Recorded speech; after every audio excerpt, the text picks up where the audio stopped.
AI हे जरी नवीन असलं, तरी आपला जन्म व्हायच्या आधी त्याची सुरुवात झालेली आहे. मला सुरुवात त्यापासूनच करायची आहे की ए-आय म्हणजे काय असं जर मला माझ्या आजीने विचारलं तर तिला मी काय उत्तर देऊ असं काहीतरी सांग. सध्या ए-आयचा दुसरा शब्द म्हणजे चॅट जीपीटी असं Right. सगळीकडे वापरला जातो. Right. तर चॅट जीपीटी म्हणजे ए-आय का? कोलगेट म्हणजे टूथपेस्ट का असा क्वेश्चन. हा, जसं मी आता म्हटलं की हाऊसवाईफ्स बद्दल आपण बोललो, तसंच अजून एक खूप मोठा सेक्शन आहे की ज्याला आज मला असं वाटतं की टेक्नॉलॉजीची किंवा ए-आयची जोड दिली तर त्यांच्या आयुष्यात खरंच बदल घडू शकतो. ते म्हणजे वयस्कर मंडळी. कोडिंग आपण कधी शिकलो? जेव्हा ग्रॅज्युएशन किंवा म्हणजे एकदम 12th बिल तर लांबची गोष्ट. 22 नंतर वर्षांना. आत्ताची पोरं कोडिंग कधी शिकताय? फर्स्ट सेकंडला बेसिक इंट्रोडक्शन व्हायला सुरुवात झाली. फर्स्ट सेकंड स्टँडर्ड वर. आणि तेव्हा ए-आय चे मॉडेल्स खूप अर्ली स्टेजमध्ये होते. आता ए-आयचे मॉडेल इतके रिअलिस्टिक व्हिडिओ आउटपुट देत आहे, तेव्हा ॲटलिस्ट तुम्हाला जरा कन्व्हर तरी कळायची शक्यता होती की हे खोटं आहे. आता तुम्हाला जर म्हणजे सेलिब्रिटी नाही पण नॉर्मल पर्सनचा असं जर ए-आय मॉडेलने मी व्हिडिओज बनवले तर कळणारही नाही ते खरे आहेत का खोटे, unless you do the forensic. आणि फायनान्शियल इन्फॉर्मेशन, प्लीज कधीही financial information like your account details, log in details तुम्ही नाही टाकावे कुठल्याच चॅट ह्याच्यावरती. शक्यतो ते डिजिटल फॉर्मॅटमध्ये ठेवूच नाही. माझ्या मते आता जे क्रिएटिव्ह लोक आहेत, ज्यांचं थिंकिंग वेगळं आहे, जे आयडियाज जनरेट करू शकतात, they will have more chances over the repetitive.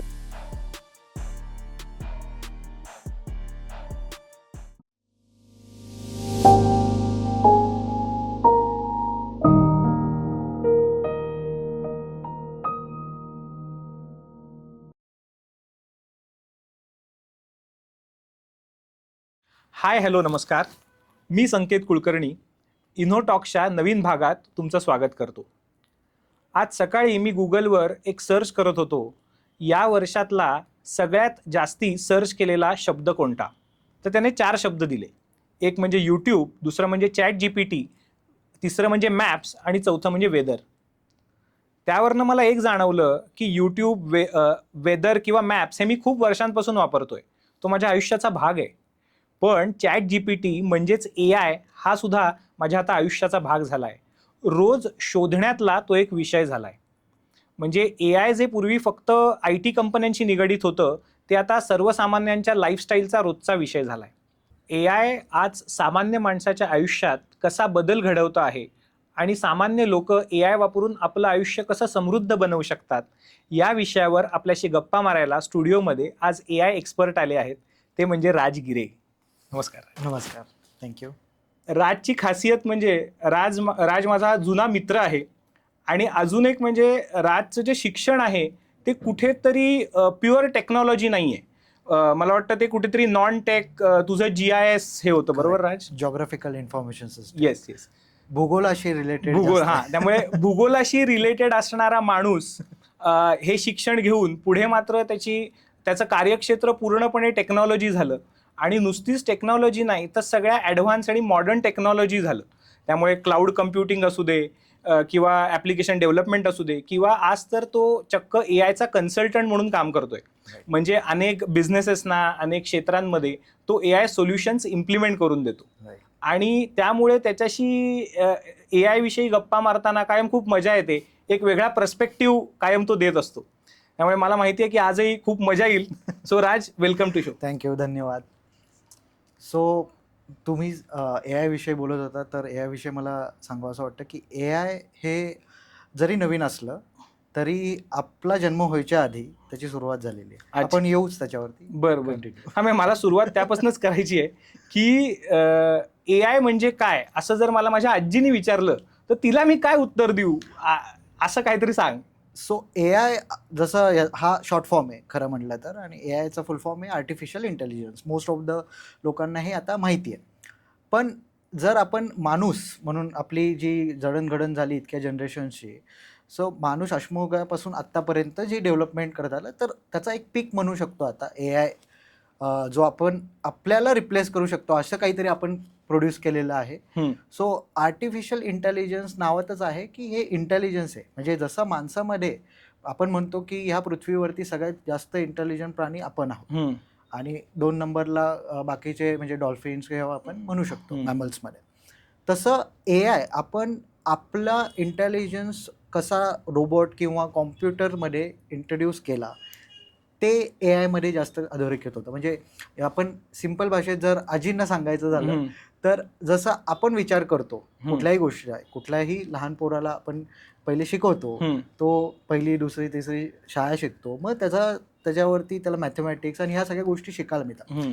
AI ला आपण मॉडेल्स असतात, त्याला लर्निंग फेज असते, त्याला पण शिकवावं लागतं की बाबा असं तुला काम करायचं आहे, असे टास्क असते. फक्त एवढंच आहे की आपण आपले शिकायची एक मर्यादा आहे आणि आपला एक शिकायचा स्पीड आहे. AI ते सगळं एक्सपोनेन्शियली क्रॉस करून टाकतं. म्हणून आर्टिफिशियल इंटेलिजन्स हे AI मॉडेल्स आहे जे जे जे म्हणजे ह्युमन सारखं किंवा आपल्या बाळासारखंच आपण म्हणूया की त्याला शिकवावं लागतं. पण आता ऑलरेडी म्हणजे आपण म्हणू की AI जर 2014 किंवा 15 पासून जर सुरुवात झाली असेल तर आता ऑलरेडी ते टीनेज मध्ये आहे आणि ऑलरेडी अडल्टहुड मध्ये एंटर केलेलं आहे. अच्छा. सो याच्या पुढे आता AI ची वाटचाल कशी होणार आहे ते आपल्या फ्युचर जनरेशनवर आणि करंट जनरेशन होते, पण आपण त्याच्यावरती येऊया. म्हणजे कुठेतरी आपण जनरेशन बाय जनरेशन जी बुद्धी मिळवलेली आहे ती आता सगळी आपण एका कम्प्युटरमध्ये ती बुद्धी घालतोय, विचार करण्याची क्षमता घालतो आहे आणि ज्या आपल्या शॉर्टकमिंग्स आहेत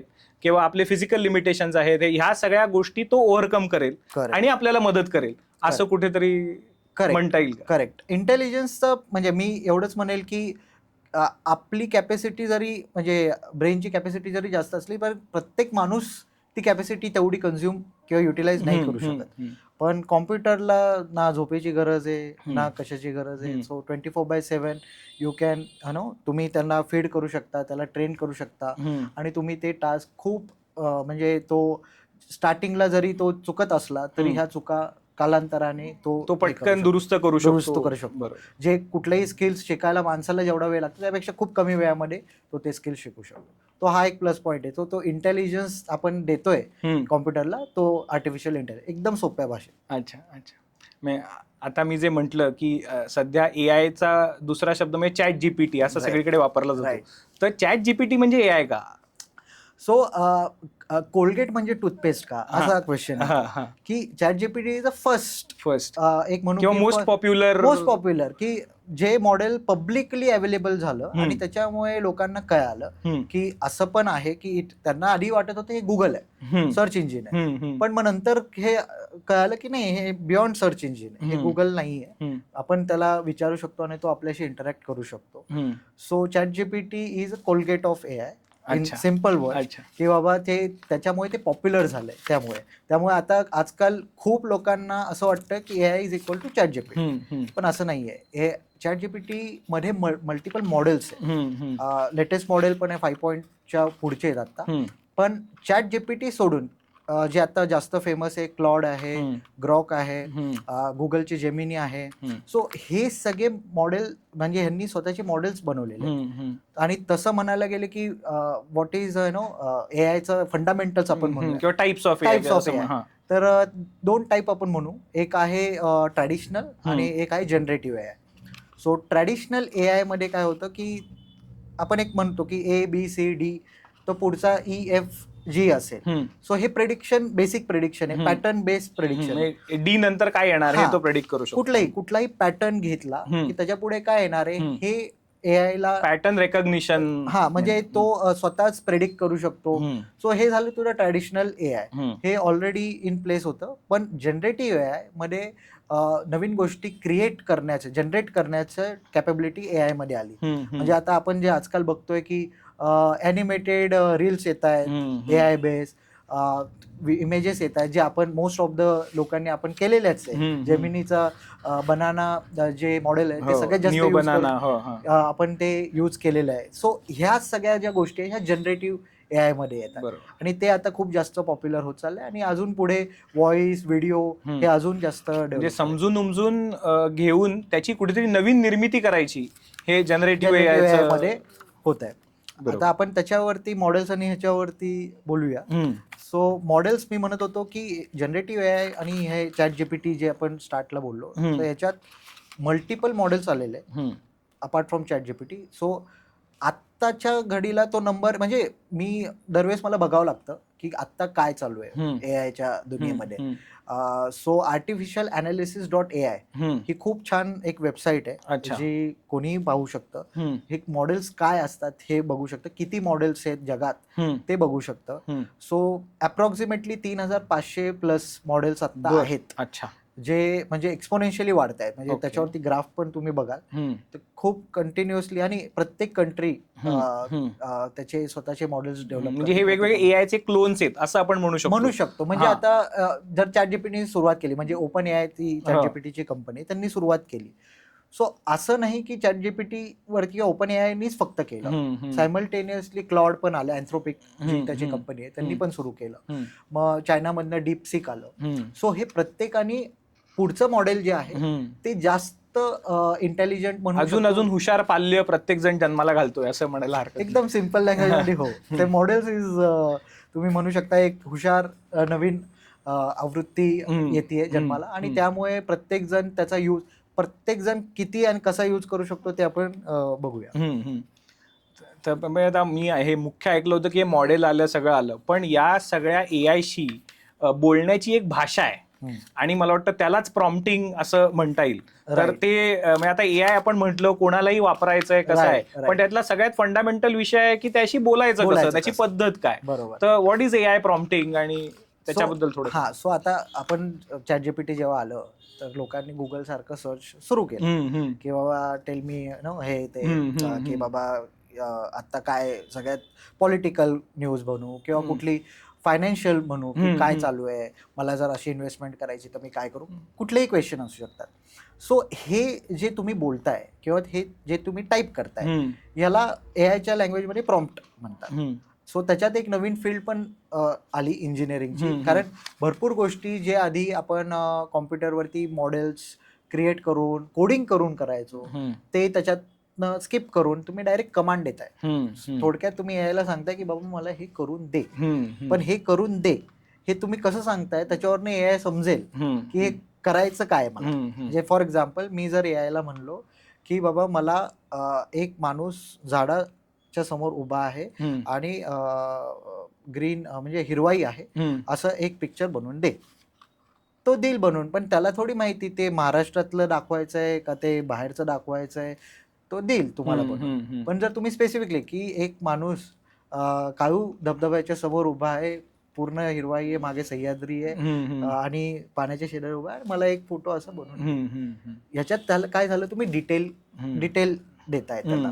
सो हे डिटेल्स किती तुम्ही देताय त्याच्यावरनं डिपेंड आहे की तुम्हाला आउटपुट कसं मिळेल. सेकंड डिपेंडन्सी आहे मॉडेल कुठलं यूज करतात. म्हणजे जसं मगाशी तुम्ही म्हणाला की निओ बनाना किंवा जेमिनीमध्ये किंवा ChatGPTचा आत्ता यूज करताय तुम्ही इमेज क्रिएशनसाठी. सो त्यामध्ये तुम्ही जास्त आउटपुट एक्सपेक्ट करू शकता, म्हणजे बेटर आउटपुट एक्सपेक्ट करा. ते त्याच्यासाठी ट्रेन केलेलं आहे, त्याच्यावरती तुम्हाला आउटपुट इमेज क्रिएशनचं चांगलं मिळेल. पण ग्रॉक वरतीच येईल का ते, किंवा क्लाउडमध्ये म्हणजे तुम्ही यूज केला सेम प्रॉम्प्ट तर तसंच आउटपुट येईल का याची गॅरंटी नाही. सो प्रत्येक कॅपॅबिलिटीज वेगवेगळ्या आहेत, मॉडेल टू मॉडेल कॅपॅबिलिटी आहे. त्यासाठी तुम्ही ते artificialanalysis.ai ही वेबसाईट वरती बघा की कुठल्या मॉडेलमध्ये मला काय करायचं, तुमची गरज कोणतं मॉडेल उत्तम भागवत आहे हे थोडा आपण कुठला टास्क करायचा आहे त्याच्यावरनं मॉडेल चूज करा. आता मॉडेल चूज केलं, आता प्रॉम्प्टिंग वरती यूज. सो त्या मॉडेलमध्ये मी काय लिहायला पाहिजे की बाबा मी चॅट वरती लिहितोय किंवा मी त्याच्याशी कॉन्व्हर्सेशन करतोय. सो हे कुठले सगळे मॉडेल फ्री आहे का, आपल्यासाठी नाही, आपल्याला पैसे पे करावे लागतात. म्हणजे आपण एखादं ChatGPT किंवा क्लॉड किंवा काही पण ओपन केलं की तिथे आपण मॉडेल सिलेक्ट करू शकतो. मला वाटतं त्याच्यात ड्रॉप डाऊन म्हणा किंवा प्रत्येक ठिकाणी ऑप्शन आहे to select. So latest model घ्या, प्रत्येकाची एक कॅपेबिलिटी आहे. काही तुम्हाला फास्ट आन्सर देईल, तुम्हाला पाहिजे पटकन, पण मला काही डिटेल्स नकोय, मला फक्त बेसिक इन्फॉर्मेशन पाहिजे. पण तुम्हाला काहीतरी अनालिसिस करायचं आहे किंवा तुम्हाला रिसर्च रिलेटेड किंवा रिपोर्ट बनवायचे, सो ह्यासाठी तुम्हाला एक जास्त टोकन्स कन्झ्युम करणारं मॉडेल बघावं लागेल. हे टोकन्स काय असतात, हे प्रॉम्प्ट्स काय असतात. सो एक थंब रूल असा आहे की 75 words 75 words is equal to 100 tokens. ठीक आहे. सो आता हा थंब रूल ऑलमोस्ट सगळ्या मॉडेल्समध्ये किंवा सगळ्या याच्यामध्ये तुम्ही प्रॉम्प्टिंगसाठी वापरू शकता. आता हे टोकन्स जे आहेत हे असतं तुम्ही जे म्हणजे AI मध्ये एखादं सबस्क्रिप्शन तुम्ही घेताय प्रो मॉडेलचं, म्हणजे त्यांचे एक बेसिक मॉडेल असतं ज्याच्यात तुम्ही डायरेक्ट प्रॉम्प्ट करू शकता, तुम्हाला एका लेवलचं आउटपुट देईल. लाईक इमेज जनरेशनचं मध्ये आलेलं की दिवसात एकच तुम्हाला इमेज जनरेट करतात. पण आता तुम्ही प्रोफेशनली बाबा सर्व्हिसेस देताय कंपनीला आणि तुम्हाला सारख्या इमेजेस, तर तुम्ही असं वाट नाही बघू शकत. तुम्ही त्याचं पेड व्हर्जन घ्याल. पेड व्हर्जन मध्ये तुम्हाला टोकन्स मिळतात. ते टोकन्स किती कन्झ्युम करताय त्याच्यावरती आहे की तुमचा प्रॉम्प्ट जर आता मी जसं म्हणालो 100 टोकन्स, तुम्हाला जर समजा 1,00,000 किंवा 1,000 टोकन्स मिळाले, तर 1,000 टोकन्स, आता 100 टोकन्स लागत आहेत तुम्हाला एका प्रॉम्प्टसाठी, तर ऑब्व्हियसली तुम्हाला 10 इमेजेस जनरेट करता येतील 10 प्रॉम्प्ट. सो हे जे आहे कॅल्क्युलेशन आता इथे आलंय. सो आधी AI is more on to the how you are consuming, म्हणजे तुम्ही कसं वापरताय ते आणि किती पॉवरफुली आउटपुट घेत आहे. पण आता असं आहे की इकॉनॉमी पण, की कॉस्ट वर्सेस टास्क. त्यामुळे प्रॉम्प्टिंग अजून गरजेचं झालेलं आहे. योग्य प्रश्न, कारण तुम्ही परत परत 2 प्रॉम्प्ट बनवून आणि एक प्रत्येकाचे, म्हणजे मी अजून टेक्निकली डिटेलमध्ये नाही जात, पण प्रत्येक मॉडेलची कॅपॅसिटी असते. तुम्ही किती म्हणजे एकदा चॅट सुरू केला की एक तो सेशन सुरू होतो, बरोबर, त्याच्यामध्ये तुम्ही किती कॉन्व्हर्सेशन करू शकता, काय त्याची एक कॅपॅसिटी. कारण त्याला जेव्हा पण तुम्ही एखादा क्वेश्चन स्टार्ट करताय, एखादा नवीन चॅट स्टार्ट करताय,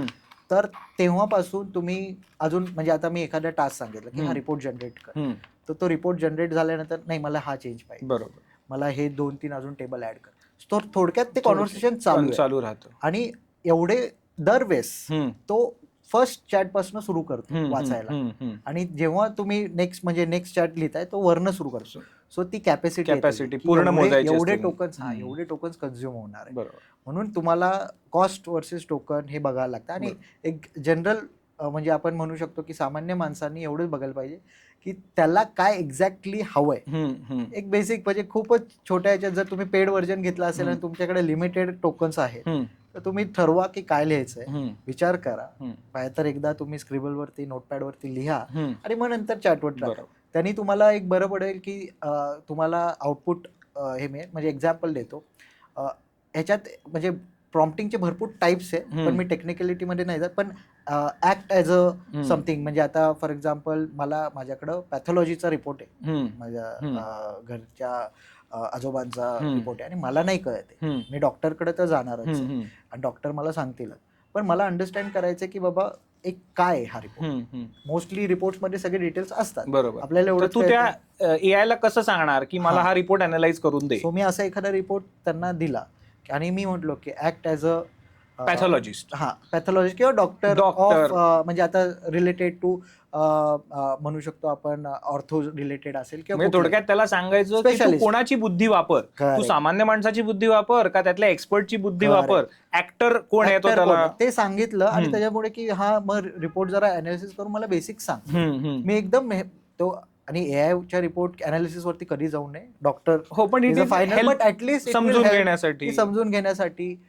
कारण लोक हे पण आहे की गुगल किंवा AI जास्त कन्झ्युम करतात आणि मग डॉक्टर असं नाही करावं. ते त्यांच्या फील्ड मधले एक्सपर्ट आहेत, पण AI तुम्हाला ऍटलीस्ट डायरेक्शन कळेल की काय चाललंय. लिगल गोष्टी आहेत, बिल्स आहेत, तुमचे बिल बेसिक गोष्टी आहे, फूड वरती आहे, जे आता जास्त करून बोलूच या सगळ्या याच्यामध्ये. सो ते आपण आहे त्याच्यामध्ये आपण. पण म्हणजे थोडक्यात तुम्हाला जर का एखाद्या झाडाची निगा कशी राखायची असं सांगायचं असेल तर be a professional gardener and tell me, असं ते सांगणं करेक्ट. म्हणजे जी प्रोफाईल माहितीये तुम्हाला नाही आहे ना एक्सपिरियन्स, तर ती जी त्या ऍक्टरचं नाव किंवा तो काम त्याचं तुम्ही प्रोफेशन तिथे स्पेसिफाय करा आणि तुम्ही तुमचा प्रॉम्प्ट लिहा, म्हणजे तुम्हाला बेटर आउटपुट देईल. किंवा असं पण म्हणू शकता, म्हणजे आता एकदम सिंपल भाषा, मला एका लहान पोराला घरातल्या हे शिकवायचंय पण मला नाही सांगता येते, तर ऍक्ट ॲज अ 10-year-old किड किंवा 3-year किड साठी मला हे एक्सप्लेन करायचं, हाऊ टू एक्सप्लेन. AI तुम्हाला पोएम पण बनवून देईल, तुम्हाला कसं शिकवता येईल ते पण सांगेल. सो ह्या पण गोष्टी जितकं तुम्ही त्याला सिच्युएशन कंटेक्स्ट चांगलं एक्सप्लेन कराल तेवढं तो बेटर आउटपुट देईल. करेक्ट. आता थोडक्यात हे सगळं जर समराईज करायचं झालं आपण जे आता बोललो, तर सगळ्यात वरती येतं कुठलं तरी ऍप्लिकेशन, राईट. ते ChatGPT असेल, क्लॉड असेल, को पायलट असेल, कुठलं तरी असेल. ते ऍप्लिकेशन तुम्हाला AI सर्व्हिसेस अवेलेबल करून देतो. राईट. ते ऍप्लिकेशन ओपन केल्यावर त्याच्या आत असतात विविध मॉडेल्स, राईट. म्हणजे विविध बुद्धी असलेली वेगवेगळे क्लोन्स आपण म्हणू शकतो.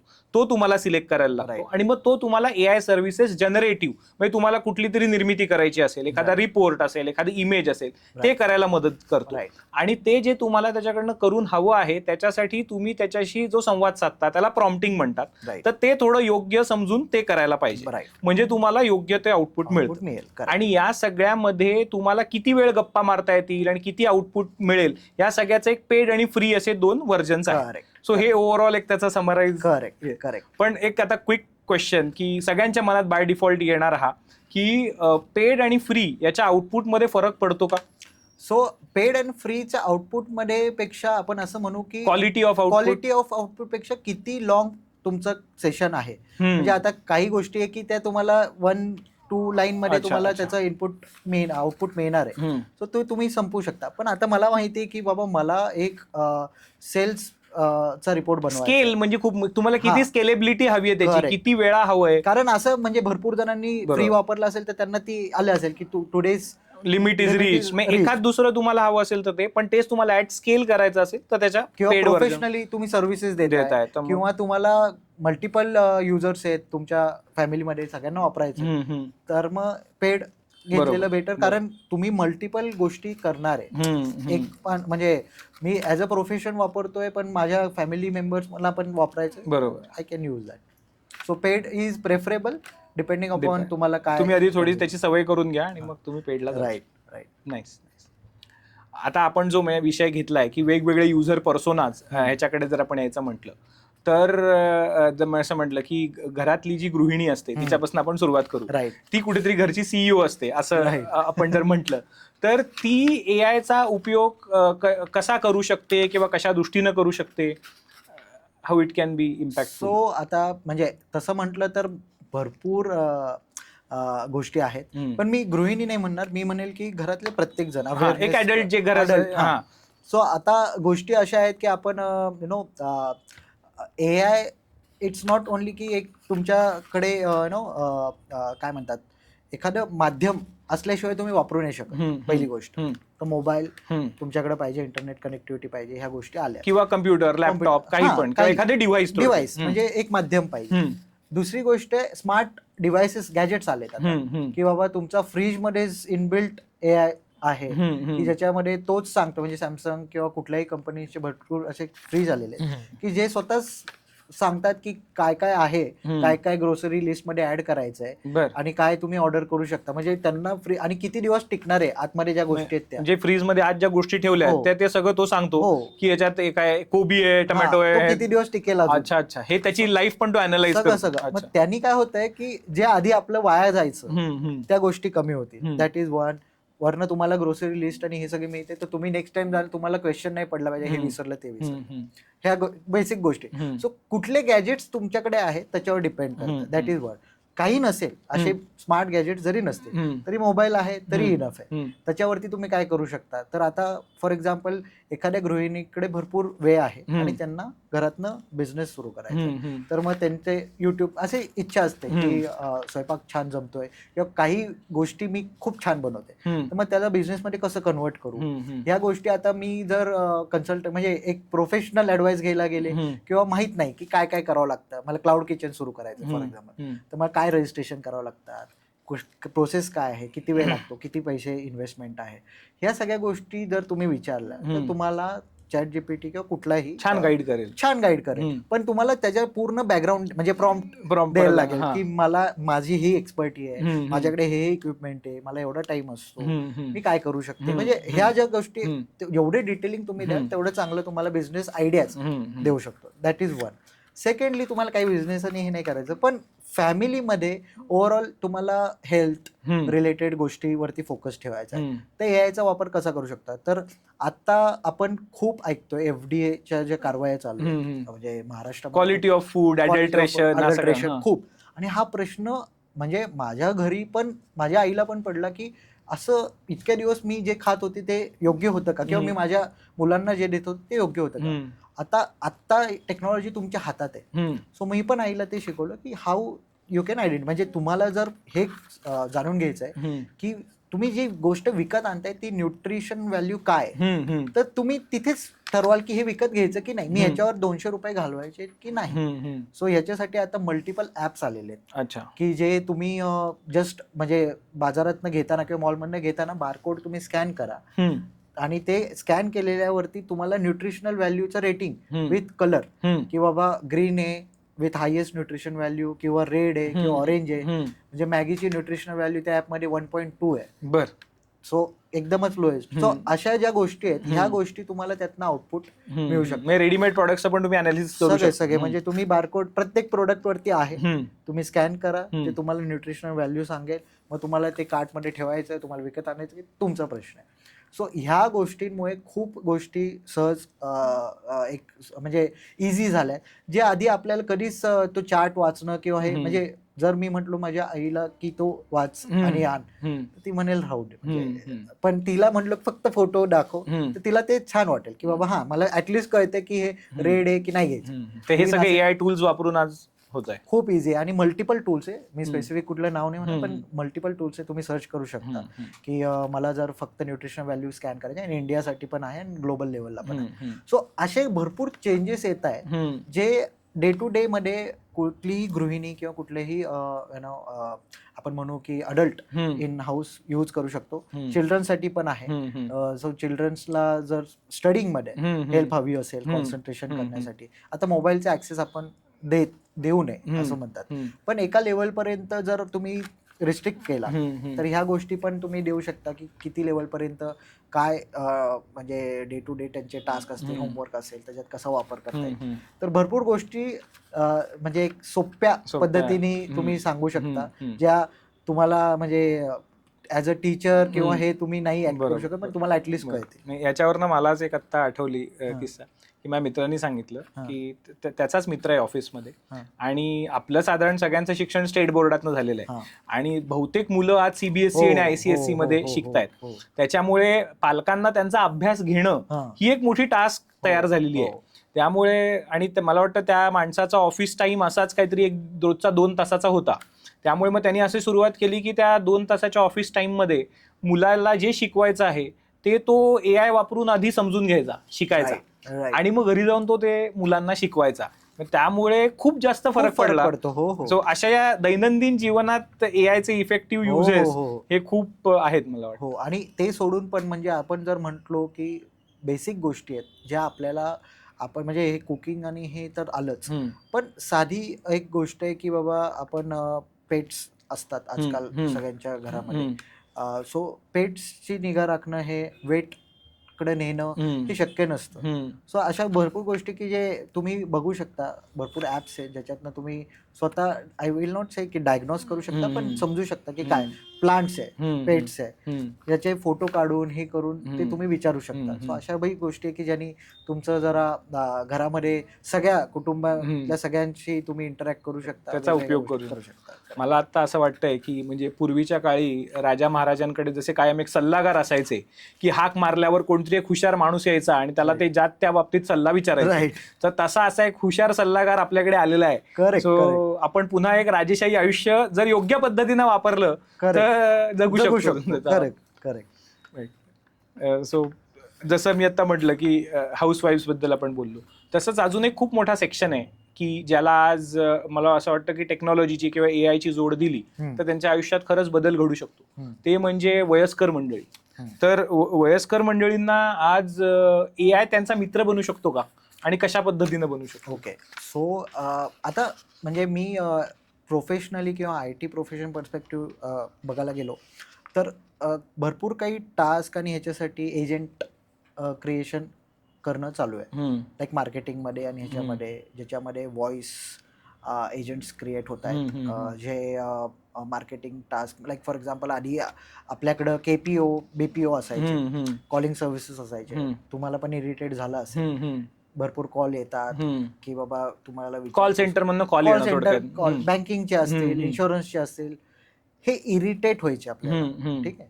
पण आता एक तुम्ही जर एखाद्या मी बघितलंय की आजोबांना फोन आला, असा कॉल आलाय, तरी ते बोलतात. मी म्हणलो तुम्हाला इरिटेट नाही, तेवढाच वेळ जातो. मी म्हणलं काय म्हणजे काय नाही, मला माहिती घ्यायची आहे, ते पण समोरचं पण व्यवस्थित बोलतोय.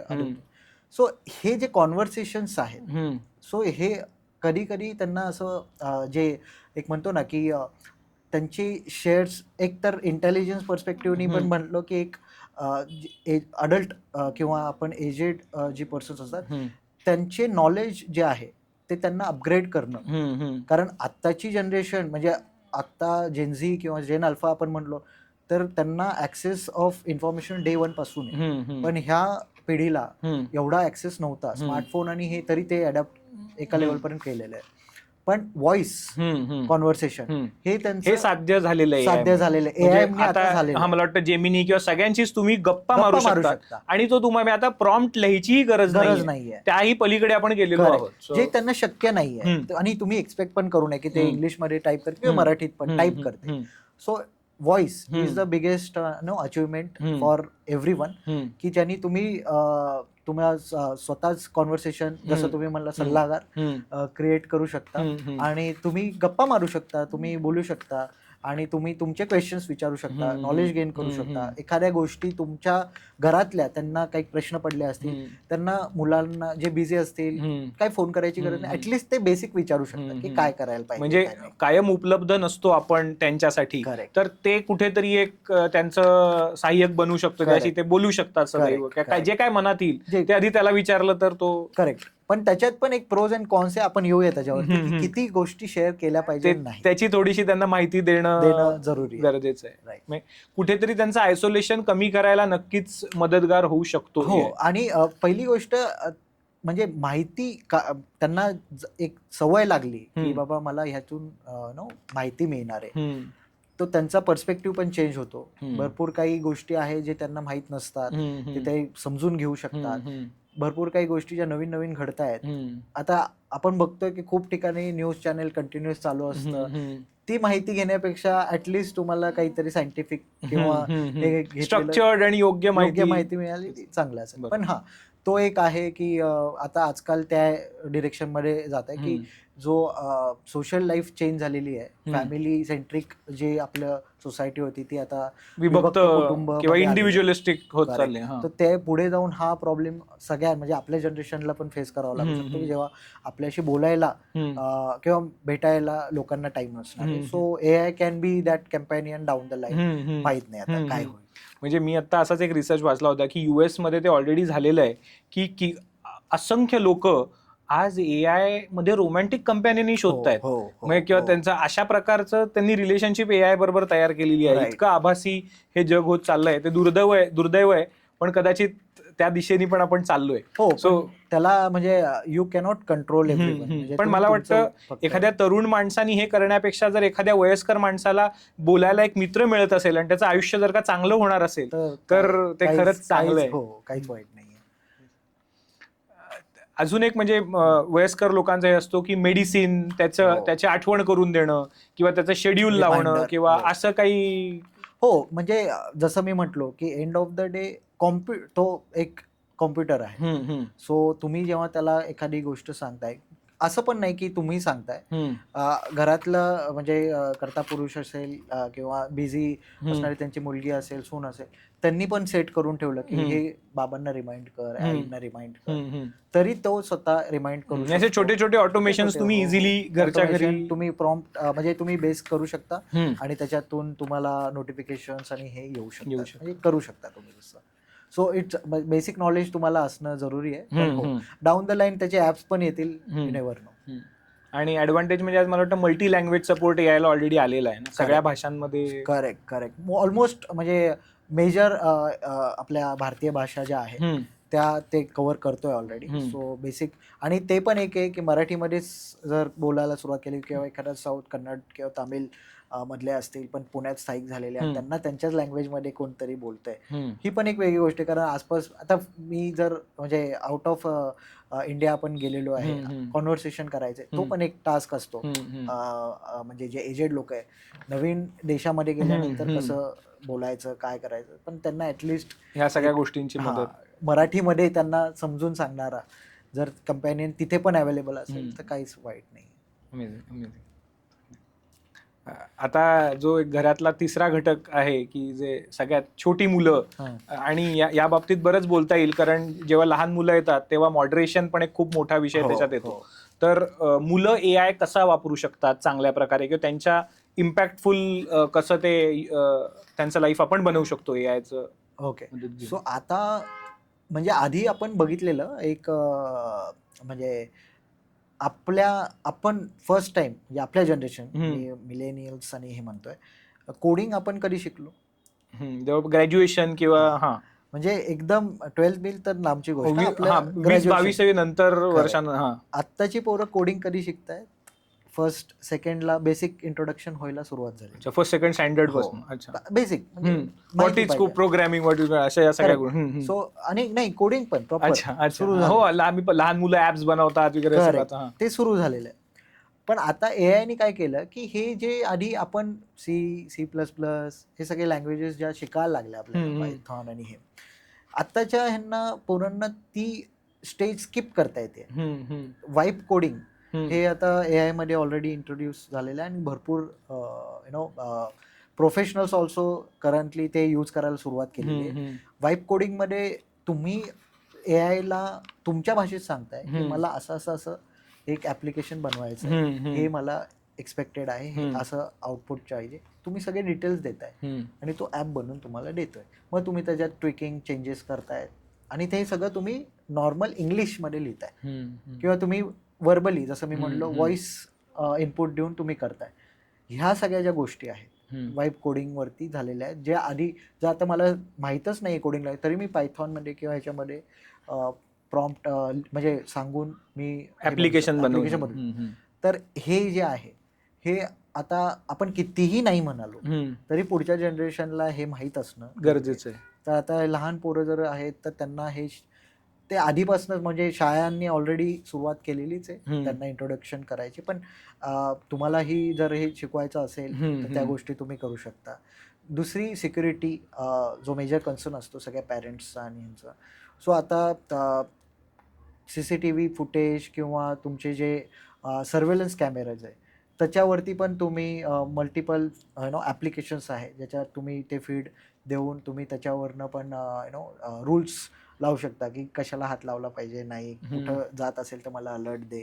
अच्छा, ह्या लेवलपर्यंत म्हणजे आधीच inbuilt most of the CCTV कॅमेराजमध्ये ते आलेलं, पण आता भरपूर असे ॲप्स आहे की तुम्ही इंटिग्रेट करू शकता आणि तुम्ही बघू शकता, तुम्ही सर्वेलन्स ठेवू शकता एक बेसिक, की बाबा माझ्या लहान अंगणाच्या बाहेर जर का तो जात असेल घराच्या तर अलार्म वाजतो. म्हणजे आता असं नाहीये की थेफ्ट आणि ह्याच्यासाठीच आपण बघतोय, पण ओव्हरऑल लक्ष ठेवण्यासाठी जे शक्य नसतं, म्हणजे मोस्ट ऑफ द पॅरेंट्स आता बोथ पॅरेंट्स वर्किंग. बरोबर. सो ह्या गोष्टी ज्या आहेत की एक लक्ष ठेवायला किंवा हे ठेवण्यासाठी.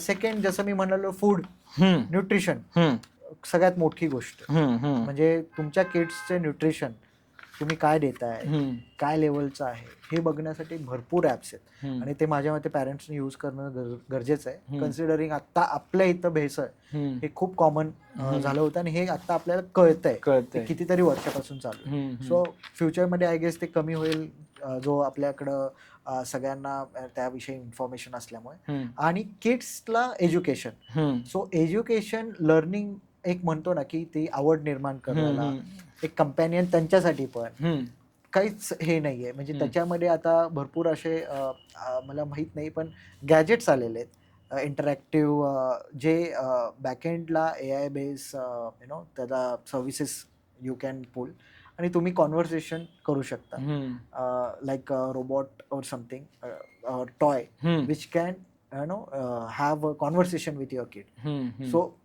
अगेन, हे करावं नाही करावं हा पर्सनल चॉईस आहे, बट हे एक ऑप्शन्स आलेले आहेत की ज्याच्यामध्ये तुम्हाला एक बेसिक गोष्ट शिकवणं किंवा त्यांना एटिकेट्स, बेसिक गोष्टी जे सोशल लाईफमध्ये युजफुल आहे ते शिकवणं, हे त्यातनं होऊ शकतं. सो हो, ह्या गोष्टी आहेत. आणि मला अजून एक जाणवलं, म्हणजे स्ट्रगल दॅट मिलेनियल्स फेस, खूप गोष्टी आपल्याला माहीत नसतात, म्हणजे आपण बँकिंग हे आपल्या पॅरेंट्सने हात धरून आपल्याला शिकवलं असं नाही, भरपूर गोष्टी शाळेत पण नाही शिकवल्या. सो अशा ज्या गोष्टी आहे की ॲग्रिकल्चर आहे ज्याच्यात मुलांना आवड आहे, ज्यांना त्यांना बघायचंय की काय आहे, पण त्यांच्या ह्याच्यामध्ये हम्म. करिक्युलम मध्ये हे कव्हर होत नाही. हम्म. अशा गोष्टी पण पॅरेंट्स एआय कडनं थोडं- शिकून त्यांना खूप सांगू शकतात. खूप चांगला पॉईंट आहे. म्हणजे आपण जे म्हणतो की भारतात आपल्याकडे तसं नाही की आपल्याला फिक्स विषयातच शिक्षण घ्यावं लागतं, करेक्ट. वेगवेगळ्या विषयातलं घेऊ शकत ज्ञान, नाही, जी correct. बाहेरची सोय आहे. करेक्ट तर मला वाटतं ते आपण या एआयच्या मदतीनं भरून काढू शकतो. करेक्ट. म्हणजे की- parenting can be more dynamic. More dynamic हो. थ्रू दॅट, की मुलगा मोठा होत असताना त्याला अनेक विषयांची एक सखोल माहिती, ओळख या एआय थ्रू तुम्ही. बरोबर. अजून एक मी बघितलं, सॉरी टू इंटरप्ट, पण एक लेटेस्ट एआय यूज केस बघितले मी, ज्याच्यामध्ये आपले कोल्हापूर रेंज किंवा आपल्या महाराष्ट्रातले ताडोबा आणि हे इथे ऑलरेडी त्यांनी ट्रॅप कॅमेराज लावलेले आहेत. आणि ते कॅमेराज मध्ये एआय एनेबल्ड केलेलं आहे. So it can detect the animal आणि त्याचं आयडेंटिफिकेशन कॅमेरा किंवा त्या मॉडेल थ्रू ऑलरेडी होते. हे ज्या गोष्टी आहेत की बाबा तुमची वनसंपदा ओळखणं किंवा कुठून काय ह्या एरियामध्ये कुठले टाईपचे प्राणी वावरतात, माझी सोसायटी इथे जी टेकडीला लागू नये. पण मला क्युरिओसिटी एक असते, मी माझा कॅमेरा खिडकीतनं ठेवलाय बाहेर फेस करून आणि मला फक्त ट्रॅक करायचं. हे मॉडेल जर त्याच्यात इंट्रोड्यूस, म्हणजे त्यांना जी इन्फॉर्मेशन इझिली तशी कळणार नाही, पण ह्या गोष्टींमुळे रोज आपल्या बाल्कनीत कोणकोणते पक्षी येत आहेत, किती म्हणजे युनिक गोष्ट आहे की त्यांना पण कळेल की आपण किती रिच एरियामध्ये राहतोय. आणि सेकंडली कधी ते गेले, ट्रेकिंगची आवड असते लहान पोरांना आणि जावंच म्हणजे बघावंच निसर्ग, तर मग तेव्हा आपण काय बघतोय. खूप लोकांना फक्त जाऊन येणं, तिथं जाऊन पिकनिक केली, ह्याच्या पुढे आता आपण जातोय की त्या दगडाखाली काय आहे, ते शेवाळ कुठल्या टाईपचं आहे. आता मी बॉटनी शिकल्यानंतर मला कळणार आणि मला एक म्हणजे ऍज अ किड क्युरिओसिटी मधनं ती इन्फॉर्मेशन कळणं, ह्याच्यात खूप फरक आहे. कारण तेव्हा मी as a part of curriculum बघतोय, पण जेव्हा क्युरिओसिटी असते तेव्हा ती खूप जास्त आधीपासून माझ्या मनात. सो ह्या गोष्टी ज्या आहेत इथे एआय वापरून खूप छान. तो फोटो काढून फक्त घेऊन आला आणि घरी येऊन, कारण तिथं रेंज नसायची शक्यता, घरी येऊन जरी त्यांनी हे काय होतं हे काय होतं, एक क्युरिओसिटी, तरी तुम्हाला ऍटलिस्ट जवळचं एक येऊ शकतं की तुम्हाला तुमचे पॅरेंट्स बॉटनिस्ट असण्याची गरज नाही किंवा गुगलवरती तुम्हाला अपलोड करायची गरज नाही. ह्या बेसिक गोष्टी. We can feed there curiosity with amazing knowledge backup. फक्त एवढंच की how to control and all that is. मी मॉडरेशन कडे थोडं. तर मग असं एआय मध्ये काही आहे का? मी आता जसं युट्यूब मध्ये किड्स आहे, हे आहे, तसं याच्यामध्ये काही मॉडरेशनचं. सो आता तरी म्हणजे डायरेक्टली मॉडेल्सनी तसं इंट्रोड्यूस केलेलं मी म्हणजे बघितलं नाहीये पेड. आणि पण obviously when it comes to parenting, so parents can decide, कारण end of the day they have to register and give the account. कारण पॅरेंट्सचेच ह्याच्यावरती किड्स कॅन यूज. पण मला असं वाटतं की parents can enable and they can give की बाबा तू माझ्यासमोर ते जॉईंट त्यांचं हे. म्हणजे दे can check or they can fulfil that curiosity काय. पण ते थोडंसं एक लक्ष ठेवून करणं. हो ऍक्सेस ऑफ इन्फॉर्मेशन. पण AI is pretty much strong in terms of how to what to share what. किंवा पालक सांगू शकतात की त्या प्रोफाईल की this is my 5 year kid, 10 year old kid, so ती प्रोफाईल बनवू शकते त्याची, आणि मग त्याला त्या पद्धतीनंच तिथे संवाद. याच्यात खूप म्हणजे मॉडेल्स मध्ये पण जेव्हा तुम्ही चॅट करताय, तुम्ही स्वतःचे प्रोग्राम्स बनवू शकता. त्याला म्हणजे प्रत्येक भाषेत वेगळं नाव आहे. म्हणजे आता चॅट जीपीटी मध्ये त्याला जीपीटीज म्हणतात. तुम्ही स्वतःच ऍप्लिकेशन बनवा, स्वतःच जीपीटी बनवा, त्याच्याशीच तो मुलगा गप्पा मारेल. तेवढंच त्याला कॉन्व्हर्सेशन साठी तेवढंच ठेवा, आणि त्याला ती प्रोफाईल ऑलरेडी त्याचा सेट आहे. म्हणजे त्याचा एक बेसिक रूल डिफाईन्ड आहे की ही 5 yearचा किड्सशी तू डिस्कस कर. बरोबर. तर तेवढंच त्याला ऍक्सेस द्या. हे ह्यानी काय होत आहे की तुम्ही एक नवीन व्हर्जन बनवून दिलंय जे त्याच्या ह्याच्यासाठी चांगलं आहे. सो अशा गोष्टी करू शकता, पण त्यासाठी पॅरेंट्सला ते बेसिक गोष्टी शिकाव्या लागतात. Right. I think very interesting point. म्हणजे हे तर आपण आता बोललो की सगळं घरातले वेगवेगळे पर्सोनास घेतले. पण आता एआय जसं मी म्हटलं की बऱ्यापैकी नॉन IT बिझनेसेस किंवा प्रोफेशन्समध्ये मला वाटतं तुझा एक्सपिरियन्स पण बऱ्यापैकी याच्यातला असेल, कारण तू जे वेगवेगळ्या बिझनेसेसना सोल्युशन्स इम्प्लिमेंट करून देतो, तर त्याच्यातले काही यूज केसेस किंवा असे काही एक्सपिरियन्सेस. सो म्हणजे आता जास्त करून म्हणजे मी बघितलंय AI is being use mostly in to the marketing currently. Obviously research, backend development हे सगळं आहेच, म्हणजे त्याच्यात तर यूज होतच आहे आणि it's going on a higher side.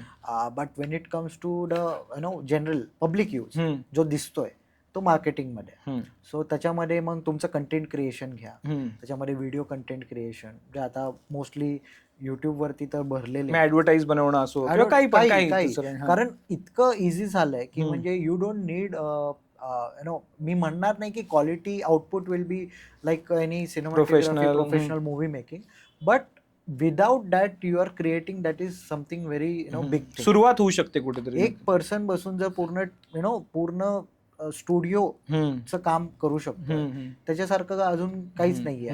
So त्याच्यामध्ये भरपूर बिझनेसेस आहे जे आता इंटरनेटवरती पण नाहीये, म्हणजे त्यांची वेबसाईट पण नाही. सो त्यांना प्लॅटफॉर्मवरती आणणं, that is one very primary thing. Secondly जे आहेत त्यांना प्रमोट करणं, दॅट इज अ सेकंडरी. तर जे आहेत जे प्रमोट करतायत पण त्यांना एवढं सेल्स किंवा लीड्स जनरेट नाही होत.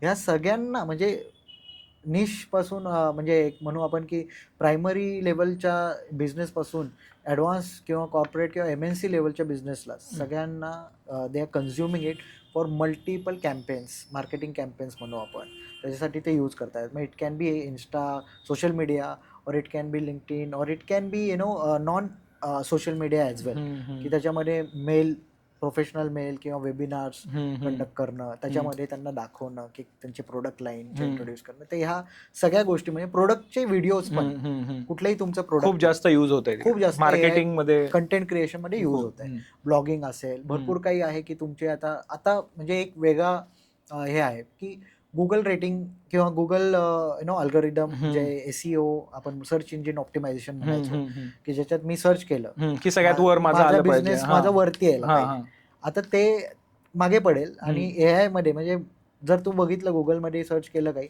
तर सर्च इंजिन म्हणजे गुगलचे रिझल्ट खाली येतात, वरती पहिला AIचा एक आउटपुट येईल की दिस इज द सजेशन्स आणि हे. सो ह्या गोष्टींमध्ये माझं बिझनेसचं नाव यायला पाहिजे, ह्याच्यासाठी आता सर्व्हिसेस चालू झाले. सो बिंग युज्ड म्हणजे AI is being used in to this field more and more. Apart from that बिझनेसेसमध्ये आता आपण इंडिव्हिज्युअल पर्स्पेक्टिव्हनी बघूया की जॉब सिकर्स असतात, प्रोफेशनल असतात, त्यांना त्यांचे प्रोफाईल्स अपडेट करणं, त्यांचे CVs क्रिएट करणं, ह्याच्यासाठी पण ते मोस्टली AI यूज करतात. आणि जॉब लिस्टर्स असतात ते पण रिक्रुटमेंटसाठी AIचा यूज करतात. सो असे आहेत. Secondly voice. सो व्हॉइस आणि व्हिडिओमध्ये पण खूप जास्त चेंजेस होत आहेत. आता कॉलिंग, जसं मी एक एक्झाम्पल देतो. आता माझ्याकडे मी जसं म्हणलो मगाशी, एक person can change or act as a complete production unit for video creation. तसं व्हॉइसमध्ये one person can create multiple agents. म्हणजे आता माझ्याकडे 10 माणसं मी कामाला ठेवली आहे जे कॉल करतायत, ज्यांना मी लिस्ट दिलेली आहे, आणि जे टेलिकॉलिंग जे आधी यायचे, जे अजून पण येतात, पण तरी आपण जे मोस्टली आपल्याला इरिटेट होतं, इन्शुरन्स रिलेटेड असो, इन्फॉर्मेशन, ते त्यांचं काम करतात. ते त्यांना इन्फॉर्मेशन बिकॉज ज्यांना गरज आहे ते करू शकतात. ह्या ऑटोमेटेड ज्या गोष्टी आहेत ह्या with AI you can do it in multiple languages. तुम्हाला कॉल्स जे येतात आता भरपूर AI बेस्ड पण आलेले, पण ह्याचा फायदा काय आहे? आधी काय व्हायचं, मी कॉल केला तुला, तू फोन उचलला, तू इंटरेस्टिंगली ऐकलं, बोललास, मला इनपुट दिले की ठीक आहे मी ह्या प्लॅनमध्ये इंटरेस्टेड आहे, याची मला माहिती मेलवरती पाठव किंवा मोबाईलवर व्हॉट्सअपवर पाठव. पण मला टार्गेट आहेत, ओके सर ठीक आहे, मी लिहून घेतलं, मी पुढच्या कॉलवरती गेलो. असे मी दिवसाचे 50 कॉल केले, 70 कॉल केले समज. सो आता मी 70 कॉल केले आणि मग नंतर मी ते सगळं जो डेटा मी उचलला आहे तो एक पाठवणं, तो मी रिपोर्ट केला, रिपोर्टमध्ये टाकला आणि मग नंतर मी पुढे पाठवला. मग तो पुढच्या पर्सनकडे गेला, मग ही ऍक्टेड व्हेरी म्हणजे ट्रॅडिशनल वे. बरोबर. हे सगळं AI 2 सेकंदात करतोय. अच्छा. आणि एक जण नाही करत आहे तर 10 एजंट्स एकसाथ करतायत. म्हणजे तू दिवसाला जे 70 कॉल एक एजंट करत होता, आता मी दिवसाला 1000 कॉल करू शकतो तर एक एजंट वापरतो, कारण तो मल्टिपल कॉल एका टाइमला करतोय. ओके, म्हणजे हे टेलिकॉलिंग मध्ये खूप जास्त AI सोल्युशन्स वापरलं जात आहे. खूप. रिअल इस्टेट, बँकिंग, आणि आता मी तर म्हणेल हेल्थ, हे तिघांमध्ये चालू आहे. हेल्थमध्ये कसं चालू आहे तर काय होत आहे की बिझनेसेस लूज देअर कस्टमर आता मी आलो, मला संध्याकाळीच वेळ आहे किंवा 8-9लाच वेळ आहे, मग मी फोन करतोय की सर मला अपॉइंटमेंट पाहिजे होती. आता समोरच्या माणसाला अपॉइंटमेंट देता येत नाहीये कारण त्याचा रिसेप्शन तेव्हा बिझी आहे, किंवा रात्री मला आठवण आली की मला उद्या अपॉइंटमेंट बुक करायची, मी फोन केला. समोर जर AI असेल तो रात्री 2ला कर, 1ला कर, 3ला कर, तो फोन उचलणार, तो तुमची माहिती घेणार आणि रिपोर्ट एक अपॉइंटमेंट फिक्स करून अलोकेट करणार. कॅलेंडरमध्ये माझ्या पण येणार, त्याच्या पण येणार. हे सगळं ऑटोमेशन झालेलं आहे.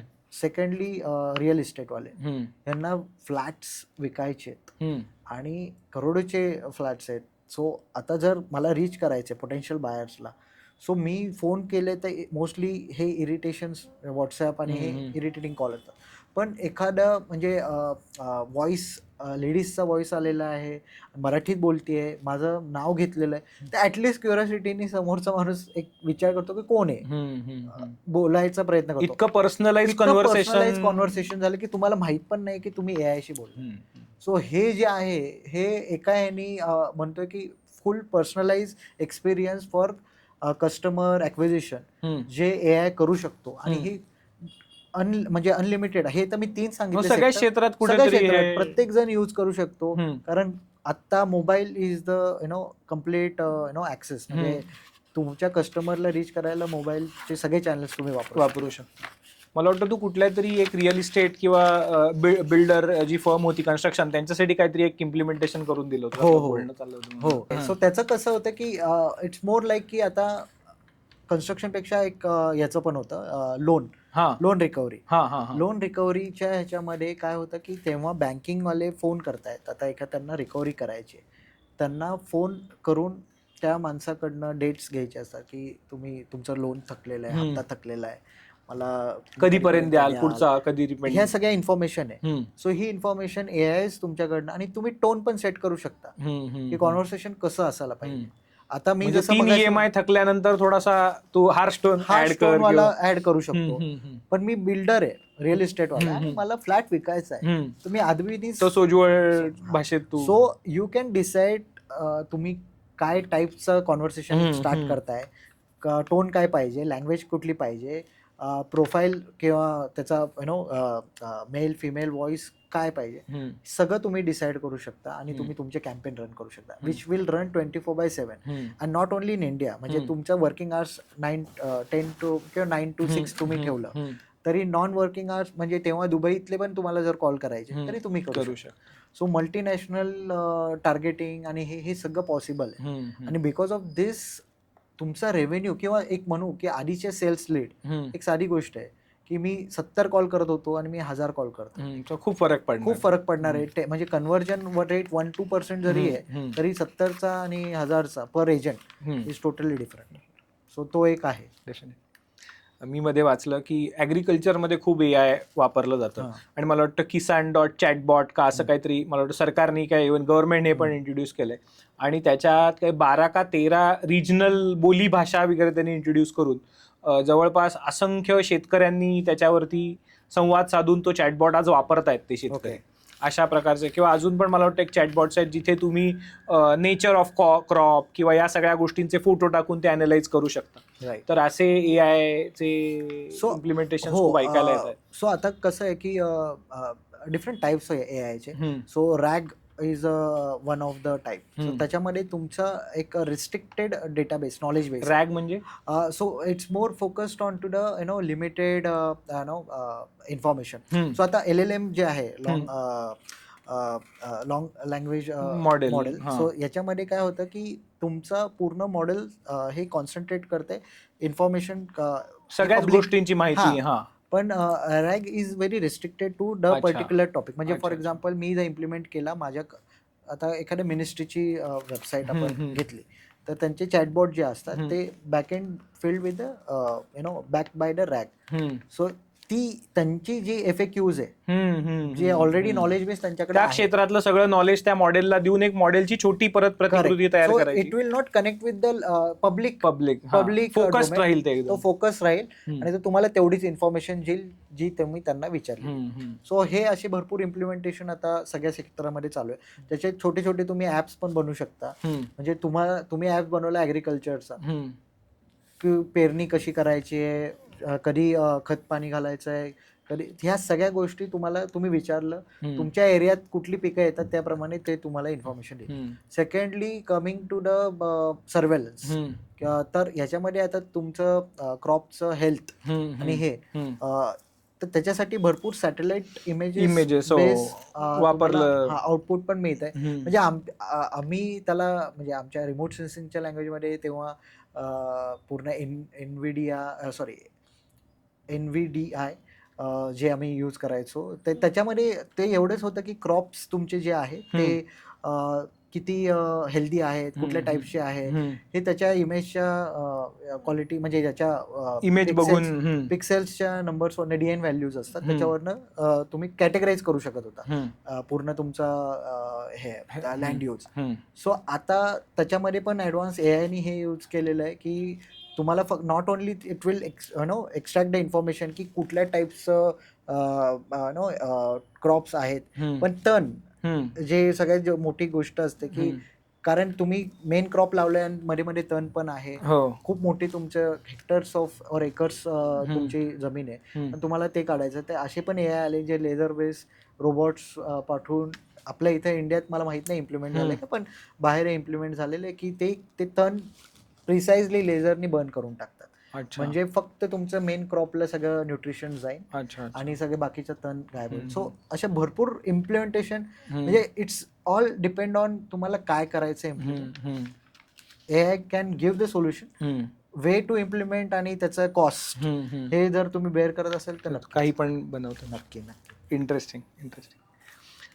आता आपण म्हणजे या सगळ्याबद्दल बोललो, पण या सगळ्यातल्या सगळ्याच एरियाजमध्ये एक इम्पॅक्ट करणारी गोष्ट म्हणजे सेफ्टी. तर त्या दृष्टीनं मला थोडं तुझ्याशी बोलायचं आहे की AIशी आपण म्हणतो की AIशी बोला, AIला कंटेक्स्ट द्या, AIला डिटेलमध्ये सांगा, पण या सगळ्या गोष्टी करताना कोणत्या गोष्टी ज्या आहेत त्या AIला किंवा कोणती माहिती आपण AIला देता कामा नाही. फ्रँकली जेव्हा आपण म्हणजे मला असं वाटतं की एकदा आपली प्रोफाईल किंवा काही पब्लिक डोमेनमध्ये आहे, इंटरनेटवरती आहे, so there is a chance that it can get abuse. म्हणजे तुम्हाला ते कोणीतरी त्याचा यूज करू शकतो, गैरफायदा घेऊ शकतो.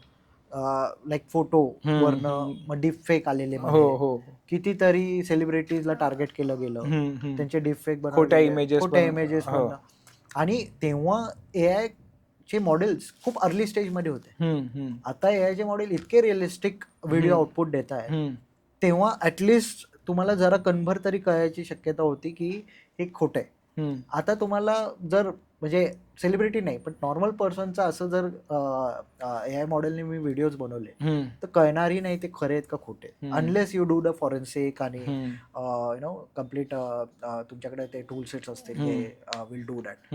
बेसिक काही गोष्टी आहेत ज्या म्हणजे लोकांनी बघायला पाहिजे. आता गव्हर्नमेंट्सनी considering this is the threat for overall security of entire civilization, so त्यांनी ते डिफाईन केलेलं आहे की तुम्हाला जे पण मॉडेल आउटपुट देत आहे, इमेजेस चेंज केलेले आहे, म्हणजे आपण म्हणतो ना की मी प्रॉम्प्ट दिले किंवा मी एका व्यक्तीचा फोटो दिला, AI जनरेट इमेज केलेले, सो मला तिथे कंपल्सरी त्यांना वॉटरमार्क मध्ये लिहायला लागतं AI जनरेटेड, किंवा अशी इमेज मी क्रॉप पण केली आणि मी पोस्ट केली सोशल मीडियावर, तरी सोशल मीडियाला ते लिहायला लागणार की AI इन्फो. मी इंस्टाग्रामवर बघतो आपण की ते AI इन्फो लिहिलेलं असते एखाद्या व्हिडिओ किंवा इमेज खालती. सो ह्याच्यानी अवेअरनेस एक म्हणजे जो पण बघतोय, जो ते कंटेंट हे करणारे बघणारे, त्याला ऍटलिस्ट हे माहित पाहिजे, म्हणजे कळेल की बाबा हे जे आहे हे 100% ट्रूथ नाहीये, some part is manipulated.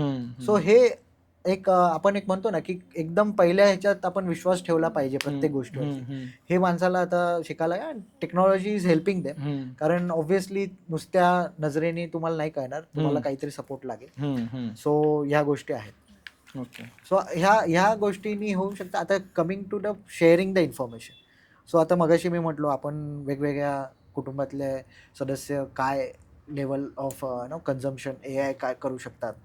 So financial information, please कधीही financial information like your account details, log in details तुम्ही नाही टाकावे कुठल्याच चॅट ह्याच्यावरती. शक्यतो ते डिजिटल फॉर्मॅटमध्ये ठेवूच नये आणि ते टाकूही नये.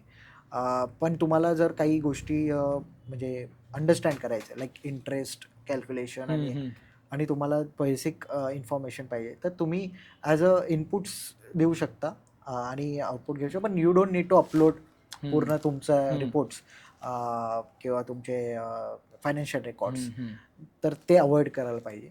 सेकंडली तुमची पर्सनल इन्फॉर्मेशन, तुमचे लोकेशन इन्फॉर्मेशन असू दे, तुमचे रिलेटेड काही तुमचे पर्सनल प्रॉब्लेम्स तुम्हाला जर शेअर करायचे कोणत्या लेवलपर्यंत करायला पाहिजे त्या गोष्टी पण तुम्ही एक म्हणजे त्या यांनी दृष्टिकोनातनंच बघितलं पाहिजे की मी एका AI शी बोलतोय तर मी एक लेवलचं लिमिट स्वतः ठेवलं पाहिजे की काय लेवलचं कॉन्व्हर्सेशन डिस्कशन, कारण जे पण तुम्ही इनपुट्स देताय हे काय एका बाउंड्रीमध्ये किंवा तुमच्याच आपल्याला असं वाटू शकतं की मी मोबाईलमध्येच बोलतोय, हे सगळं इथेच राहणार आहे असं नाहीये. तो डेटा हा त्यांच्या सर्व्हर्सवरती जातोय, जो सर्व्हर इंडियात आहेच त्याची पण गॅरंटी नाही. सो मग तुम्ही हा विचार केला पाहिजे की मी कुठली इन्फॉर्मेशन द्यायला पाहिजे आणि ती कुठल्या देशाकडे जातीये, काय लेवलचं शेअरिंग होत आहे. सो त्या गोष्टी जागरूकतेने करायला पाहिजे आणि मोस्टली लोक करतात, पण जनरली म्हणजे डीप फेक आणि ह्या बाबतीमध्ये जरा जागरूक राहायला पाहिजे, व्हावत जायला नको ते. हो. इंटरेस्टिंग.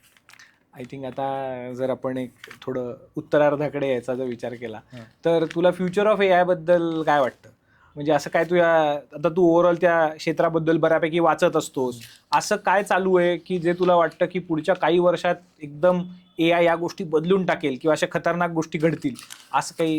ओके, अजून 10 वर्षांनी काय असं वेगळं चित्र कुठे? आता एक साधी गोष्ट म्हणजे आपण ट्रेंड बघितला, म्हणजे आता माणूस तर म्हणजे आपण पॅटर्न्स बघतच वाढलो. मिलेनियल्स नी छान सगळं एक्सप्लोअर केलेलं आहे. आय विल नॉट से की आता जेन अल्फा जेन झी हे एवढं जुना काळ बघितलं आहे, पण आपण खूप बघितलेलं आहे. म्हणजे आपण कॅसेट्स पासून CD पासून MP3, मग त्याच्यानंतर स्मार्टफोन, साधे फोन. सो ह्या जर्नीमध्ये आपण 5-5 वर्षाचं धरून चालू की 5 वर्षांनी जरा टेक्नॉलॉजी नवीन येते आणि आपण अडॉप्ट करतो. आता तसं राहिलं नाही, आता हे महिन्यांमध्ये आलंय. अच्छा. जे मॉडेल्स म्हणजे मी मगाशी म्हणलो साधारण 3,500 मॉडेल्स आहे, हे विदिन दिस लास्ट 1 year त्यातले अर्धे आले असतील आणि त्याच्या आधीचे 3 वर्षामध्ये अर्धे आले असतील. म्हणजे आता हा विचार कर की एवढे मॉडेल्स एक्सपोनेन्शियली वाढत आहेत, नवीन नवीन मॉडेल येत आहेत, नवीन नवीन म्हणजे आता क्लाउडचं मायथॉस हे एक मॉडेल होतं ज्याला लॉन्चच होऊन नाही दिलं गव्हर्नमेंटने, US गव्हर्नमेंटने, आणि ते म्हणले की नाही थांबवा. म्हणजे क्लाउड इटसेल्फ म्हणजे अँथ्रोपिक जी कंपनी आहे ते स्वतःच म्हणाले की नाही याच्यावरती जास्त रिसर्च करायची आहे. याचं कारण काय की हे मॉडेल असं आहे की it can crack the encryption. अच्छा, जी पण सिक्युरिटी सिस्टीम इम्प्लिमेंट केली आहे ते क्रॅक करू, आणि it is also useful to make your security more robust. खूप जास्त सिक्युअर करण्यासाठी तुम्ही वापरू पण शकता, पण त्याचा दुरुपयोग पण करणारी लोक आहेत. सो प्रत्येक सोसायटीमध्ये हे असतंच, म्हणजे चांगला यूज करणारे पण आहेत, कारण AI end of the day tool आहे. त्याचा यूज करणं कसं आहे म्हणजे करणारा माणूस कसा आहे त्याच्यावरती डिपेंड आहे. सो फ्युचर तर ही ग्रोथ एक्सपोनेन्शियलच होणार आहे. म्हणजे हे प्रोज अँड कॉन्स आहेत, ह्याची दरी वाढतच जाणार किंवा काय लेवलचे इफेक्ट करू शकतो. आता जर आपण म्हणलो की साधी एक गोष्ट आहे की जर त्याचा यूज करून कोणी बँकिंग सेक्टरला टार्गेट केलं, बँकिंग सेक्टरलाच सगळ्यात जास्त थ्रेट होता. Every one was worried about it.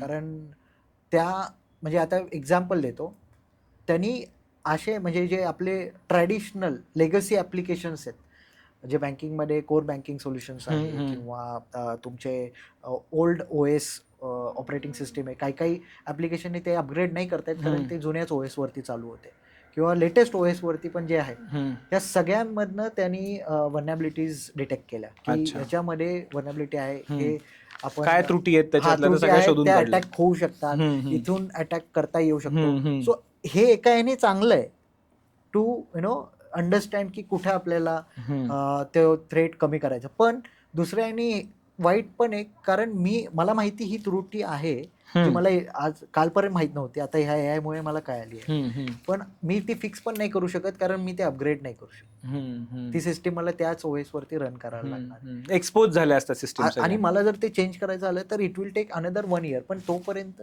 म्हणजे तुमची पूर्ण सिस्टीम अपग्रेड करणं इज नॉट स्मॉल. सो अशा गोष्टी आहेत की ज्या वाढत जातील.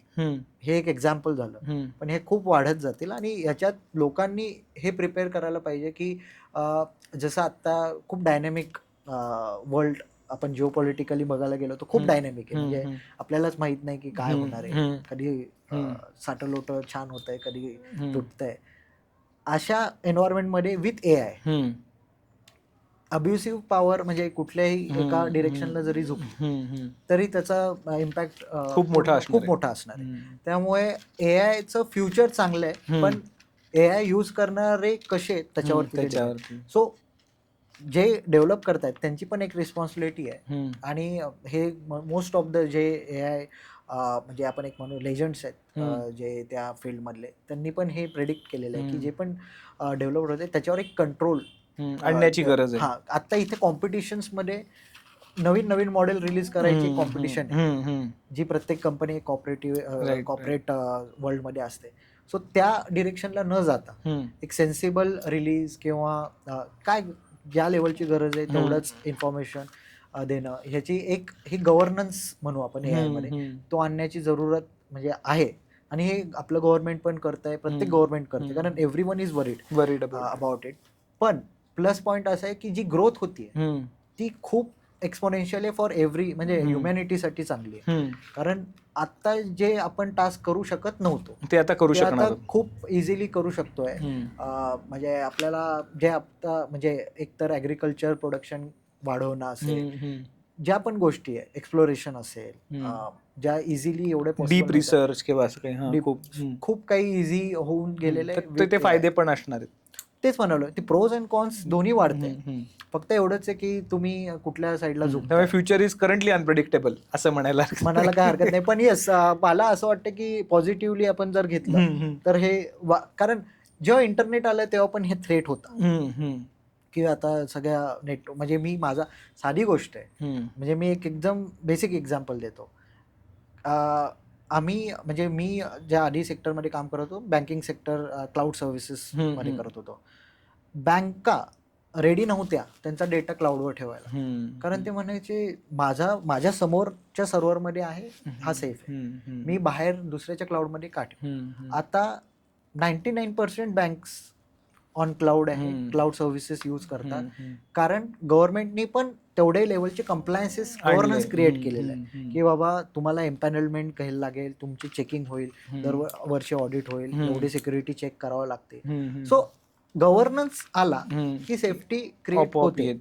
सो आता AI मध्ये तो एक मिसिंग कॉम्पोनंट आहे, जो म्हणजे सगळेच त्या डिरेक्शनने जातात. पण हो, AI governance is something everyone is working upon, every government is looking how to, I will not say restrict, but control. So let's see how they works. Great. I think मस्त गप्पा झाल्या आपल्या. सो आता थोडंसं मी अगदी शेवटाकडे येताना मी तुला असे काही रॅपिड फायर किंवा असे काही थेट प्रश्न जे येत आहेत ते, आता सगळ्यात पहिलं म्हणजे AI न शिकणारा माणूस हा पुढच्या 5 वर्षात मागे पडेल का? माझ्या मते ना, AI म्हणजे हे पर्सनल चॉईस असू शकते, पण AI त्याला शिकून येईल, म्हणजे त्याला स्वतः शिकायची गरज नाही. ओके, तो त्या मुंबईच्या लोकल ट्रेन सारखा आहे, तो त्या जाणारच आहे, त्या प्रवाहात दारात राहिला की उतरला. AI नाही वापरलं तरी तुमच्या आसपासची पूर्ण इकोसिस्टीम वापरतीये, त्यामुळे तुम्ही इंटरॅक्ट करा. त्याचा भाग ऑलरेडी झालेला आहात तुम्ही. तुमचं फेस रेकग्नेशन घ्या. एक्झाम्पल, आता मी मध्ये म्हटलेलो, म्हणजे कुठलंही एक म्हणू ना आपण की मॉल्स तुम्ही जाताय, एंटर करताय, तुमचा डेटा कलेक्ट केला जातोय, मोठे शोरूम्स आहेत ते डेटा कलेक्ट करतायत. हे का करतायत की लास्ट टाइम तू आलेला तर तू बाबा 10,000ची शॉपिंग या माणसाने केलेली, ते येऊन तुला अटेंड करणार, तुला वाटेल वा मला जास्त भाव देता येतात, पण त्यांना तो डेटा मिळालेला आहे. सो हा जे तुझी मागची सगळी कुंडली त्यांच्याकडे आहे, तुझं नेचर, त्याचं पॅटर्न, सगळं. सो ह्या गोष्टी ज्या आहेत, म्हणजे तुम्ही जरी AI पासून लांब राहिला पण AI तुमच्यापासून लांब नाही, एवढंच मी म्हणेन. म्हणजे तुम्ही तुमच्यावर आहे की तुम्हाला यूज करायचं, पण तुम्ही यूज केले जाते. सो हा एक फरक आहे. तो 5 वर्षात काय त्याला शिकायची गरज लागेल, आपोआप तो शिकेलच. त्याची पुढची जनरेशन शिकायला लागल्यावर त्याला करावंच लागेल. अजून एक जो सगळ्यात कळीचा मुद्दा की AI तुमची नोकरी घेणार आहे का AI वापरणारा माणूस घेणार आहे? ओके, सो हा थ्रेट आहे ना, म्हणजे मी बघितलं हे प्रत्येक टेक्नॉलॉजी चेंजला आलेलं आहे. असं नाही की बाबा तुम्ही मागे राहाल. तुम्ही पॉइंट असा आहे की शिकायचं तर म्हणजे अडॅप्टेशन कुठलाही IT मध्ये शिकणारा कुठलाही माणूस जो आधी C++ वर प्रोग्रामिंग करायचा, त्याला अडॅप्ट करून त्यांनी पायथॉन शिकलं, हे केलं, जावावरती कोडिंग शिकलं. So upgradation is a part of or change is a part of your technical हे. पण AI हे असं एक प्लॅटफॉर्म क्रिएट केलाय की you don't need to be professionally, म्हणजे एक म्हणू ना की तुम्ही वाईप कोडिंग करून पण एखादं ॲप बनवू शकता आणि तू एक कोडर, एक डेव्हलपर पण ते ॲप बनवू शकतो. हो, पण कोडर डेव्हलपरला त्याचा बॅकएंड हे जास्त चांगल्या प्रकारे माहित असेल, कारण तो स्पेशालिस्ट आहे. पण तुम्ही फक्त वाईप कोडिंग करून ते ॲप बनवलं, ते वर्क होणार नाही असं नाहीये, ते होईल.